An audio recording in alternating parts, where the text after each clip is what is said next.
Good morning, welcome to అన్ని విన్ని world. చూడండి, ఈరోజు సండే స్పెషల్. ఎవరికైనా సండే అంటే స్పెషల్ ఉంటుంది, ఇంక అందరూ ఇంట్లో ఉంటామని ఆ హ్యాపీనెస్ ఉంటుంది కదా. ఇంక ఈ సండే అయితే మేమైతే ఇంకా ప్రేయర్కి వెళ్ళలేదు. ఇంకా ఏం పనులు లేకుంటే ప్రేయర్కి వెళ్ళకుండా, పిల్లలకు స్కూల్ లేకుండా ఎవరికైనా లేజీ ఉంటుంది కదా. ఇంకా నేను లేచి మార్నింగ్ బయట నూకేసి అంతా వాటర్ వేసి తుడిచేసాను అనమాట. మెట్లు అంతా తుడిచేసిన తర్వాత ఇంకా టీకి పెట్టేశాను. ఇంకా పిల్లలు నిద్రలేసి ఆడుకోవడానికి వెళ్ళడంతో ఇంకా ఇంట్లో క్లీన్ చేసేద్దాం, పిల్లలు ఇంట్లోకి వచ్చేదారు కానీ కాస్త నూకేసి మ్యాట్ కూడా వేసేసాను అనమాట. ఇండ్లు కూడా తుడిచేసాను. ఇంకా ఈరోజు వచ్చేసి వీడియో విషయానికి వచ్చేసి ఇంకా టీ తాగేసాను అనమాట నేను మ్యాట్ వేసేసిన తర్వాత. ఇంకా చూడండి, నెక్స్ట్ వచ్చేసి ఈరోజు అయితే చికెన్ బిర్యానీ చేద్దామని డిసైడ్ అయ్యాను అనమాట. ఎందుకంటే మా అన్న పిల్లలు వచ్చేసారు. కొద్దిగా ఫస్ట్ టైం అనమాట 2 కేజీల బాస్మతి రైస్. ఎందుకు బాస్మతి రైస్ చాలా కాస్ట్లీగా ఉంటుంది కదా. ఇంకా ఇలా బిర్యానీ అంటే ఇంకా బాస్మతి రైస్తో చేస్తేనే ఇష్టపడతారు. ఇంకా మొత్తానికి బిర్యానీ కోసం నేను అన్నీ కూడా సిద్ధం చేసుకుంటున్నాను. ముందుగా బాస్మతి రైస్ నేను నానబెట్టేసాను అనమాట. నానబెట్టేసి ఫ్రెష్గా అన్ని ఆకుకూరలు, పుదీనా, కొత్తిమీర, మెంతికూర, అల్లం అన్నీ తెప్పించి శుభ్రంగా కడిగి చూడండి రెడీ చేసి పెట్టుకున్నాను అనమాట. వాష్ చేసి బియ్యం కూడా నానబెట్టాను. ఏదేమైనా నేను అందరికీ చెప్పే ఒక బెస్ట్ సజెషన్, మనకు వంటకు ఏమేం కావాలి అనేది ముందుగా డిసైడ్ అన్నీ సిద్ధం చేసి పెట్టుకుంటే ఏ వంట అయినా ఈజీగా చేసేసేయచ్చు అనమాట. నేనైతే ఇలా చేస్తాను, నాకు ఈజీ అయిపోతుంది అనమాట. ఇంకా నెక్స్ట్ ఇంకా వంట చేసే ముందు ఇంకొకసారి టీ వేడి పెట్టి తాగేసిన తర్వాత ఇంకా నెక్స్ట్ అన్నీ రెడీ చేసేసుకొని చూడండి మిక్సీ పట్టేసుకొని ఇంకా వంట అయితే స్టార్ట్ చేస్తున్నాను అనమాట. ఇప్పుడు ఫస్ట్ చికెన్ని 2 కిలోల చికెన్ ఫ్రెష్గా వాష్ చేసి ఇప్పుడు అల్లం వెల్లుల్లి పేస్ట్, పుదీనా, కొత్తిమీర నేను వేస్తాను. గ్రైండ్ చేసి పెట్టుకుంటే బాగా మ్యాగ్నేట్ అవుతుంది అనమాట. గ్రైండ్ చేసి పెట్టుకునేది కూడా వేసేసి కొద్దిగా చూడండి, ఫస్ట్ మీది చికెన్ బిర్యానీ చేసేటప్పుడు ఎంత బిర్యానీ అయినా మ్యాగ్నేట్ చేయడంలోనే ఉందండి. మనము చూడండి, మా దగ్గర ఉన్న మసాలాలు తగినంత వేసుకోవాలి అందాజుగానే. ఎందుకంటే పిల్లలు ఉంటే ఘాట్ ఎక్కువ అయితే తినరు కదా. నేను కేజీకి ఒక ఆకులాగా 2 ఆకులు, కొద్దిగా చెక్క, అలాగే షాజీరా, మొగ్గ వేసాను. చూడండి, కొద్దిగా పుదీనా, కొద్దిగా కొత్తిమీర, కొద్దిగా మెంతం కూర, అల్లం వెల్లుల్లి పేస్ట్ నేను 1/2 కిలో తెప్పించుకొని దాంట్లో 1/2 వేసాను అనమాట. 2 కేజీస్కి వేసి బాగా మ్యాగ్నేట్ చేయాలి. ఇప్పుడు వచ్చేసి చూడండి, నేను ఆచీలోనైనా ఎవరెస్ట్లోనైనా ఇలా బ్రాండ్ వస్తుంటాయి కదా మంచివి, దాంట్లో ఒక chicken masala, chicken biryani masala, mutton masala 5 rupees packets 3 వేసేసాను అనమాట. బాగుంటుంది ఈజీగా. మన ఇంట్లో ఏమీ మసాలాలు లేనప్పుడు ఈ 3 మసాలాలతో ఈజీగా అయితే మనం చికెన్ బిర్యానీ చేసేసుకోవచ్చు అనమాట. నాకైతే పర్ఫెక్ట్గా కుదిరిందండి ఈరోజు. అసలు 2 కిలోల చికెన్ బిర్యానీ నేను అసలు చేస్తానా చేయలేనా అనుకుంటూనే ధైర్యం చేసేసాను అనమాట. ఇంకా చూడండి, 1 కప్పు కర్డ్ అయితే వేసాను అనమాట. పెరుగు 1 కప్పు వేసాను. 2 కేజీస్ చికెన్ కలిపి ఇంకా బాగా మ్యాగ్నేట్ చేశాను. బాగా మ్యాగ్నేట్ చేసుకోవాలి, బాగా కలపడంలోనే ఉందన్నమాట. లేదు మీకు టైం ఉందంటే కలుపుకొని ఒక 1 అవర్ ఫ్రిడ్జ్లో పెట్టుకుంటే కూడా పీసెస్ చాలా స్మూత్గా ఉంటాయి. సాల్ట్ వేసుకొని మనం చికెన్ వాష్ చేసుకోవాలి. తర్వాత ముందుగానే బ్రౌన్ ఆనియన్స్ వేయించి పక్కన పెట్టుకోవాలి కంపల్సరీగా, ఇదైతే మర్చిపోకండి. నెక్స్ట్ వచ్చేసి చూడండి, కారం, పసుపు, ఉప్పు, అలాగే గరం మసాలాలు అన్నీ కూడా వేసుకొని బాగా మ్యాగ్నేట్ చేసుకోవాలి. తర్వాత మన ఇంట్లో ఉంటుంది కదా కూరలకు వాడుతూ ఉంటాం ధనియాల మసాలా.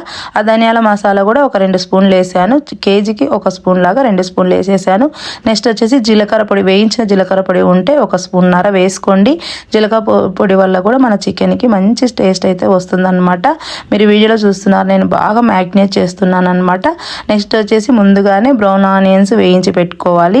ఇప్పుడు నేను ఏం చేస్తున్నానంటే టమాటోస్, అంటే గ్రేవీ రావడానికి ఒక పెద్దగా ఉన్న 3 టమాటోస్ కట్ చేసుకొని వాటిని మిక్సీ చేసుకొని మిక్సీ పట్టుకున్నాను. ఆ పేస్ట్ను మనం బ్రౌన్ ఆనియన్స్ వేయించుకుంటాం కదా, ఆ వేయించిన ఆయిల్లోనే, ఒకవేళ ఎక్కువ ఆయిల్ ఉందంటే పక్కన పెట్టేసుకొని కొద్ది ఆయిల్లో ఈ టమాటో పేస్ట్ను వేసి వేయించుకోవాలన్నమాట. బాగా పచ్చి వాసన పోయేంతలాగా వేయించుకొని ఆ పేస్ట్ను మనం చికెన్ మసాలాలన్నీ కలిపెట్టుకున్నాం కదా, ఆ పేస్ట్ని ఇందులో వేసేసి కూడా బాగా కలపాలి. వేడి మీద ఉంటుంది, చేయి వెంటనే పెట్టకండి, స్పూన్తో కలపండి ఫస్ట్ చల్లబడేంత వరకు, లేదంటే గాన చేయి కాలిపోతుంది కదా వేడిది. చూడండి నెక్స్ట్ స్పూన్తో ఒకసారి కలిపేసుకోవాలి. ఇప్పుడు నెక్స్ట్ బ్రౌన్ ఆనియన్స్ వేయించి పెట్టుకున్న బ్రౌన్ ఆనియన్స్ ఇట్లా గుప్పెళ్ళతో చికెన్కి ఒక గుప్పెల్లాగా 2 గుప్పెళ్ళు అయితే వేసాను అనమాట. నేను వేసి బాగా మ్యాగ్నేట్ చేయాలి. ఇప్పుడు కూడా చికెన్ బిర్యానీ అంటేనే కలపడంలోనే ఉందని టేస్ట్ నాకు తెలిసిందనమాట. నేను మొన్న 10 days బ్యాక్ మా వదిన వాళ్ళకి చేయించాను, కిలోన్నర చేసి ఇచ్చానమాట. ఇప్పుడు ఆ ధైర్యంతోనే నేను మా ఇంట్లో చేస్తున్నాను. నేను అసలు కుదరతుందో లేదో టేస్ట్ ఎలా వస్తుందో అనుకున్నాను, బాగా వచ్చింది. ఇంకా ఫైనల్గా నేను చిన్న నిమ్మకాయలు 2 కేజీకి 1 లాగా 2 నిమ్మకాయలు అయితే వాటర్ పిండేసి ఇందులో వేసేసి బాగా కలిపాను. ఇంకా మసాలాలు స్పైసెస్ ఉప్పు సెట్ అయ్యా లేదా అనేది కొద్దిగా చేతి మీద వేసుకొని టేస్ట్ చూసేసాను. ఇంకా మీరు కూడా చూసి చేసుకోవచ్చు అనమాట, ఏం ప్రాబ్లం ఉండదు. బాగా మ్యాగ్నేట్ చేసి ఇంకా ఇది ఉడకబెట్టుకోవాలన్నమాట. లేదు మాకు టైం ఉంది మేము తర్వాతనే చేసుకుంటాం అనుకుంటే మూత పెట్టేసి ఫ్రిడ్జ్లో పెట్టేసుకోండి ఒక 1 hour. ఇంకా ఫైనల్గా బ్రౌన్ ఆనియన్స్ వేయించిన ఆయిల్ ఉంటుంది కదా, ఆ ఆయిల్ నెయ్యి ఇందులో వేసేసేయాలన్నమాట. చూడండి మొత్తం వేసేసి కలిపి ఇది ఉడకబెట్టుకోవాలి. ఇంకొకటి మీరు బ్రౌన్ ఆనియన్స్ వేయించేటప్పుడు కొద్దిగా నెయ్యి అలాగే కొద్దిగా ఆయిల్ 2 మిక్స్ చేసి బ్రౌన్ ఆనియన్స్ వేయించి పక్కన పెట్టుకోవాలి ఫస్ట్ టైమే. ఇప్పుడు అంతా మ్యాగ్నేట్ చేసిన తర్వాత మూత పెట్టి నేను గ్యాస్ మీద పెట్టి ఉడికించుకుంటాను అనమాట. ఇది బాగా ఉడకాలి, చికెన్ అంతా ఉడికిపోవాలి కదా, మనకు చికెన్ కర్రీ లాగా తయారవుతుంది అనమాట. ఇంకా మూత పెట్టి ఉడికించుకోవాలి. ఉడికించుకున్న తర్వాత ఇంకా రైస్ ఉంటుంది కదా, నానబెట్టి పెట్టాను ముందుగానే. ఇప్పుడు ఇక్కడ గ్యాస్ దగ్గర నేను ఇవన్నీ తీసి పెట్టినటి వల్ల పక్కన పెట్టేస్తాను అనమాట. అది ఉడుకుతూ ఉండగా ఆ సమయంలో ఇంకొక పొయ్యి ఖాళీగా ఉంది కదా, ఆ పొయ్యి మీద అయితే గోంగూర పచ్చడి పెడదాం అనుకుంటున్నాను. ఇలా చేస్తే టైం సేవ్ అవుతుంది. ఇంకా వాష్ చేసిన గోంగూరను కుక్కర్లో వేసేస్తున్నాను. వేసేసి ఇందులోకి మీరు ఎలా చేస్తారో తెలియదు, నేను ఎలా చేశానంటే గోంగూర, తగినన్ని పచ్చిమిర్చి, అలాగే నెక్స్ట్ దీంట్లోకి ఆనియన్స్ ఒక 2-3 ఆనియన్స్, అలాగే కొద్దిగా పసుపు, ఆయిల్ ఉంటే మెంతి కూర, కొత్తిమీర 3, కొద్దిగా కరివేపాకు వేసి ఆయిల్ వేసి నెక్స్ట్ వాటర్ 1 గ్లాస్ వాటర్ వేసి నేను గోంగూర పచ్చడి చేశానండి. చాలా బాగా కుదిరింది, పిల్లలు కూడా నచ్చింది అన్నారనమాట. చూడండి సాల్ట్ కూడా వేసేసి మూత పెట్టి ఉడికిచ్చేసాను. ఒక 3-5 విజిల్స్ పెడితే పర్ఫెక్ట్గా అయితే ఉడికిపోయిందనమాట. ఇంకా ఈ 1 గ్లాస్ వాటర్ వేసి పెట్టేశాను అనమాట. ఇంకా ఒక పక్కన చికెన్ ఉడుకుతుంది, అలాగే గోంగూర పచ్చడి కూడా పెట్టేశాను. గోంగూర పచ్చడి రెడీ అయిపోతుంటే చికెన్ కూడా కుక్ అయిపోతుంది అనమాట. ఇంకా మా అన్న వాళ్ళ మా అమ్మ వచ్చింది. అమ్మ రావడం వల్ల ఇంట్లో ఎంత ఈ పనులు కూడా ఈజీ అయిపోతాయి. నేను వంట పని చేస్తుంటే నేను వేస్తున్న గిన్నెలన్నీ అమ్మ కడిగేస్తూ ఉందన్నమాట. ఇంకా మొత్తం ఈ ఫ్లోర్ అంతా నేను మొత్తం వాడినట్టు క్లీన్ చేసేసుకున్నాను అనమాట. మొత్తం క్లీన్ చేసేస్తాను. ఇప్పుడు 2 కూడా ఉడుకుతున్నాయి. ఇంకా నెక్స్ట్ చేయాల్సిన పని రైస్ చికెన్ ఉడికిపోయిందనమాట.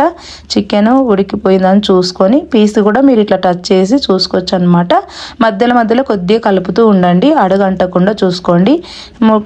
కలుపుతూ మనం చూసుకొని పీస్ ఉడికింది అనుకుంటే ఇంకా ఆఫ్ చేసేసుకోవాలన్నమాట. గ్యాస్ ఆఫ్ చేసేసుకొని ఇప్పుడు నేనైతే రైస్ అయితే ఉడకబెట్టాలి. చూడండి మీకు దగ్గరికి చూపిస్తున్నాను. చికెన్ పర్ఫెక్ట్గా ఉడికి ఆయిల్ పైకి తేలుతూ ఉంది కదా, చికెన్ ఉడికిపోయింది. ఇంకా గోంగూర పచ్చడి కూడా రెడీ అయిపోయింది, ఆఫ్ చేసేసాను. నెక్స్ట్ మనము 70% రైస్ అయితే ఉడకబెట్టుకోవాలన్నమాట. అందుకోసం నేను వాటర్ గ్యాస్ మీద పెట్టి ఉడుకునేటప్పుడు ఈ మసాలాలన్నీ వేసుకోవాలన్నమాట. నేను మీకు క్లియర్గా చూపించడం కోసం ముందే వేసి చూపిస్తున్నాను. చెక్క, అలాగే లవంగ, సాజీరా, అలాగే నెక్స్ట్ వచ్చేసి మనకు దగ్గర ఉన్న మరాఠీ మొగ్గ కానీ ఏది ఉంటే అవి వేసుకోవాలి. ఒకటొకటి వేసుకోండి సరిపోతుంది. అందులోనే పుదీనా, కొత్తిమీర ఉంటే మెంతం కూర కూడా కాస్త వేసుకోవాలి. అందులోనే సాల్ట్, కొద్దిగా జీలకర్ర పొడి, కొద్దిగా ధనియాల మసాలా కూడా వేసుకుంటే రైస్కి చాలా బాగా పట్టుకొని బిర్యానీ మంచి టేస్ట్ వచ్చిందనమాట. నెక్స్ట్ ఆయిల్ కూడా వేసుకోవాలి. ఇందులోనే నేను 2 kgs కాబట్టి ఒక 3 tablespoon ఆయిల్ అయితే వేసాను. వేసి తగినంత సాల్ట్ వేసాను, జీలకర్ర పొడి వేసాను, ధనియాల మసాలా కూడా వేసి మొత్తం కలిపి మీరు సాల్ట్ ఎలా వేసుకోవాలనే డౌట్ వద్దు. ఒకసారి కలిపి సాల్ట్ చేతి మీద వాటర్ తీసుకొని సాల్ట్ టేస్ట్ చేసుకొని పెట్టుకోవచ్చు అనమాట. ఇంకా గ్యాస్ అంటించి గ్యాస్ మీద మూత పెట్టేస్తే మనకు వేసురు బాగా ఉడికిపోయిన తర్వాతనే రైస్ వేసుకోవాలి. ఇంకా నేను మూత పెట్టేశాను అనమాట. నెక్స్ట్ వచ్చేసి ఫైనల్గా అందులోనే బ్రౌన్ ఆనియన్స్ మీకు చూపించలేదు కదా, బ్రౌన్ ఆనియన్స్ కూడా వేసుకోండి కొద్దిగా. ఇంకా వేసుకొని నెక్స్ట్ వచ్చేసి ఇప్పుడు మూత పెట్టి ఉడికించుకోవాలి. ఎసురు ఉడికేటప్పుడు మనం రైస్ వేసుకోవాల్సి ఉంటుంది. ఇంకా నెక్స్ట్ ఇంకా ముఖ్యమైన పాయింట్ ఏంటంటే ఈరోజు అన్న పిల్లలు వచ్చేసారనమాట. అమ్మ రావడం ఏ ఆడపిల్లకైనా ఎంత అదృష్టం కదా. అమ్మ వస్తే కంపల్సరీగా ఇంట్లో పనులు అన్నీ చేసేస్తుంది. ఇంకా నేను వంట చేస్తుంటే బిర్యానీ చేస్తే చాలా గిన్నెలు పడతాయండి అంట్లు. ఇంకా మా అమ్మ వచ్చేసి అంట్లన్నీ కడిగిచ్చేసింది అనమాట. బట్టలు ఉంటే బట్టలు కూడా వాష్ చేసేసింది మా అమ్మ. ఇంకా నేనైతే గోంగూర చేశాను కదా, గోంగూర పచ్చడి రేమేసి చూడండి ఆ గిన్నె కూడా నేను వేరే గిన్నెలోకి షిఫ్ట్ చేసేసాను. టీ అన్నీ కూడా అమ్మ ఆ గిన్నెలు కూడా కడిగేసింది. నేను వంట చేస్తుంటే అమ్మ ఈ మిగతా పనులన్నీ చేసేసింది అనమాట. అందుకు నాకు ఇంత 2 kgs బిర్యానీ చేసినా కూడా టైం అయితే బాగా సేవ్ అయింది. త్వరగా వంట అయిపోయింది. టయానికి పిల్లలకు చేసి కలిగాను అనమాట. మా అమ్మ వస్తే అన్నీ చేస్తుంది, అన్నీ ఆసరవుతుంది అనమాట. గిన్నెలు కడుగుతుంది, నేను వంట చేస్తుంటే బట్టలు వాష్ చేస్తుంది, అన్నీ కూడా అన్నీ హెల్ప్ చేస్తుంది. చాలా హ్యాపీగా, అమ్మకు చాలా ఓపిక ఉంది. ఇంత వయసు వచ్చినా కూడా చాలా ఓపిక కలిగి మా అమ్మ పనులు చేస్తుంది. ఇంకా ఎసురు బాగా ఉడికిపోయిందనమాట. ఉడికిపోయిన తర్వాత నానబెట్టుకున్న రైస్ వాటర్ అంతా ఉప్పేసి ఇందులో అయితే వేసేసాను అనమాట. బాస్మతి రైస్ వేసి ఒకసారి అలా కలిపి మూత పెట్టేసి ఉడికించుకోవాలి. కనీసం 70% అన్న 65%, 70% ఉడికించుకోండి. మెత్తుకు ఇలా పట్టుకుంటే ఉడుకు పడుతుంది అనేంతగా ఉడికించుకోవాలన్నమాట. మూత పెట్టి ఉడికించుకోండి. నెక్స్ట్ ఉడికిన తర్వాత దీన్ని దమ్ముకేసుకోవాల్సి ఉంటుందన్నమాట. నేను దమ్ముకేయడం కూడా మీకు ఎలా వేసాను అనేది క్లియర్గా చూపిస్తాను. రైసు ఇలా పట్టుకుంటే ఉడుకు పట్టింది అన్నంత ఈజీగా. ఇంకో విషయము, మన నార్మల్ బియ్యం లాగా కాదండి బాస్మతి. త్వరగా కుక్ అయిపోతుంది, త్వరగా మెత్తగా అయిపోతుంది అనమాట. చూసుకొని చేసుకోవాలి. నాకైతే 2-3 టైమ్స్ చేశాను కాబట్టి ఐడియా వచ్చేసింది. ఫస్ట్ టైం కాకుండా సెకండ్ టైంకి ఐడియా వచ్చేస్తుంది ఎవరికైనా. నేను ఫస్ట్ దమ్ముకేయాల్సిన గిన్నెలో కొద్దిగా అడుగున ఆయిల్ అంటించాను. మాడకుండా ఉండడానికి ఆయిల్ అంటేసి ఇలా జాలి గంటెతో రైస్ను వాటర్ లేకుండా వడగట్టుకొని వేసాను.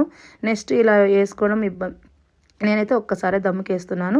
చికెన్ అంతా ఒకేసారి వేసేస్తాను. చూడండి, చికెన్ అంతా మొత్తం వేసేసుకోండి. ఇలా వేసుకొని స్ప్రెడ్ చేసుకోండి. రేష మొత్తము గిన్నెలో మొత్తం కూడా స్ప్రెడ్ చేసేసుకోవాలి. ఇప్పుడు ఆ రైస్ వేసేయాలి కదా. ఇలా వడకట్టి వేయడము ఎవరికైనా ప్రాసెస్సే, టైం టేక్ అవుతుంది. కాబట్టి మనం అన్నం ఉంచుతాం కదా, గంజిబట్ట ఉంటే మీ దగ్గర కట్టుకొని ఇలా ఎసరంతా వంపేసేయండి. ఏం కూడా కింద మసాలాలు ఏవి కూడా కింద పోనివ్వకుండా వంపేసుకోవాలి. వంపేసుకొని ఇప్పుడు రైస్ను మనం చికెన్ మీద వేసేసుకుందాము. జాగ్రత్తగా వేడిగా ఉంటుంది కదా, చికెన్ మీద వేసేసుకోండి.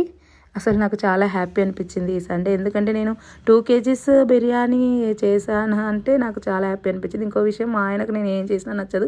కానీ ఈసారి అయితే మా ఆయన పిల్లలకు తినేటట్టుగా ఎక్కువ స్పైసెస్ లేకుండా బాగా చేసావు అన్నారు. హ్యాపీ అనిపించింది. ఇంకా నెక్స్ట్ మొత్తం రైస్ అంతా వేసిన తర్వాత కొద్దిగా కొత్తిమీర, పుదీనా, బ్రౌన్ ఆనియన్స్, కొద్దిగా ఆయిల్, లేదా మీ దగ్గర నెయ్యి ఉంటే నెయ్యే వేసుకోండి. కొద్దిగా నెయ్యి, అలాగే ఫైనల్గా చూడండి మొత్తము గిన్నెలో ఉన్న రైస్ అంతా వేసేసి ఇంకా నెక్స్ట్ కొద్దిగా పాలు ఉంటాయి కదా, పాలు అయితే కొద్దిగా వేసేసుకోండి. ఇది కంపల్సరీగా యాడ్ చేసుకోండి. నేను వేరే వాళ్ళ దగ్గర చూసాను ఇట్లా వేయడము, ముస్లిమ్స్ వాళ్ళ దగ్గర. వాళ్ళు బాగా చేస్తారు కదా బిర్యానీలు. ఇంకా వేసేసి మూత గ్యాస్ మీద పెట్టేస్తున్నాను అనమాట. పెట్టేసి మూత పెట్టి వెయిట్ పెట్టుకోవాలి కదా. నేను వెయిట్కు వాటర్తోనన్నా పెట్టుకోండి. ఒక గిన్నెలో వాటర్ వేసుకొని ఆ గిన్నెనన్నా పెట్టుకోండి. నెక్స్ట్ చెప్పడం మర్చిపోయాను. చూడండి, నేను పెన్నెం పెడుతున్నాను. పొయ్యి మీద పెట్టి దాని మీద హీట్ చేశాను అనమాట. ఇలా పెట్టడం వల్ల మనకు అస్సలు అడుగంటదండి. పెన్నెం మీద మనకు బిర్యానీ చేసే గిన్నె పెట్టుకోండి. ఇలా వాటర్ గిన్నెనన్నా పెట్టుకోండి. లేదంటే మీ దగ్గర చిన్న రోల్ ఉందనుకోండి, చూడండి నా దగ్గర ఉంది చూపిస్తాను. ఇలా చిన్న రోలు వెయిట్ పెట్టుకోండి. ఇంకంతే 15 minutesకి అంతా మంచిగా కుక్ అయిపోతుంది అనమాట. ఇంకా నేను వంట చేస్తుంటే చూడండి పిల్లలు అందరూ ఇంట్లో ఆడుతున్నారనమాట. ఇంటికి వచ్చేసి చూడండి ఏదో చిన్న బొంగరాల లాంటివి తెచ్చుకొని ఆడుకుంటున్నారు. మా పాప వీడియో తీస్తున్నానని హాయ్ అని చెప్తుందనమాట. చూడు వీళ్ళ మధ్యలో మా పాప, చిన్న పాప ఎట్లా ఆడుకుంటుందో. పిల్లలంతా సండే కదా ఇంట్లోనే ఉండి ఆడుతున్నారు. నెక్స్ట్ వచ్చేసి ఇంకా చూడండి చూపిస్తాను. మధ్యలో చూసుకోవాలండి కంపల్సరీగా. ఒకసారి చూసుకొని ఎలా ఎంతవరకు వచ్చింది, ఏమైనా మెత్తగా అయ్యేటట్టుందా, పర్ఫెక్ట్గా వచ్చిందా అని చూసుకొని ఇంకా మనకు ఐడియా వస్తుంది అనమాట. అలా చూసుకుంటే ఇంకా కొద్దిసేపు ఉంటే రెడీ అవుతుంది అనేది తెలిసిపోతుంది అనమాట. నేను ఒకసారి చూసి మళ్ళీ పెట్టి కూడా చెక్ చేశాను. ఇంకా ఈజీగా అయితే అయిపోయిందనమాట బిర్యానీ. బిర్యానీ రెడీ అయిపోయిన తర్వాత గ్యాస్ ఆఫ్ చేసేసి కిందికి దింపిస్తాను. మీరు అలాగేనన్నా వడ్డించుకొని తినొచ్చు, లేదంటే కలిపేసుకోవచ్చు అనమాట. మనకు చికెన్ మొత్తం రైస్ అంతా పట్టుకోవడానికి నేను ఏం కలర్లు కానీ ఎక్కువ మసాలాలు కానీ ఏమీ కూడా వాడలేదు. చాలా పర్ఫెక్ట్గా వచ్చింది బిర్యానీ. నేను ఇట్లా కలిపేస్తున్నాను అనమాట. మధ్యలో చికెన్ ఉంది కదా, కింద రైస్ ఉంది, పైన రైస్ ఉంది. మీరు అలాగే వడ్డించుకొని కూడా తినొచ్చు అనమాట. కానీ నేనైతే ఇలా కలిపేస్తున్నాను అనమాట. గ్రేవీ అంతా రైస్ అంతా పట్టుకుంటే చాలా బాగా టేస్టీగా ఉంటుందని మొత్తం కలిపేస్తాను. మీరు ఎంత ఈజీగా చేసేసాను కదా నేను. నాకైతే చికెన్ బిర్యానీ చేస్తూ ఉంటే ఏ పనైనా ఈజీ అంటూ ఉంటారు పిల్లలు. కొత్తగా ఉన్నప్పుడే భయం ఎవరికైనా, చేస్తుంటే అదే ఈజీగా అలవాటు అయిపోతుంది అంటారు కదా. నాకు ఈరోజు చాలా ఈజీగా చేసేసాను అనిపించింది బిర్యానీ.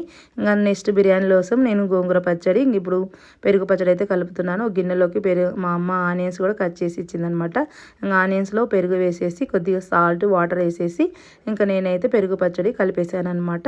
ఇంకా నెక్స్ట్ పెరుగు పచ్చడి కూడా చేసేసాము. ఇంకా గిన్నెల పని కూడా అయిపోయింది, అమ్మ తోమేసింది. ఇంకా నెక్స్ట్ పెరుగు పచ్చడి కలిపేసి ఇంకా ఎవరమైనా నెక్స్ట్ ఏం చేస్తాం, తినడమే కదా. ఇంకా పిల్లలంతా హ్యాండ్ వాష్ చేసుకోమని చెప్పాను అనమాట. ఇంకా నెక్స్ట్ వచ్చేసి మొత్తం అక్కడ పెట్టేసాము. పెట్టుకొని అందరం కూడా భోజనం అయితే చేసేసాము అనమాట. ఇంకా పిల్లలు రివ్యూ అడిగితే చాలా బాగా చేసిన సూపర్ ఉంది అన్నారనమాట.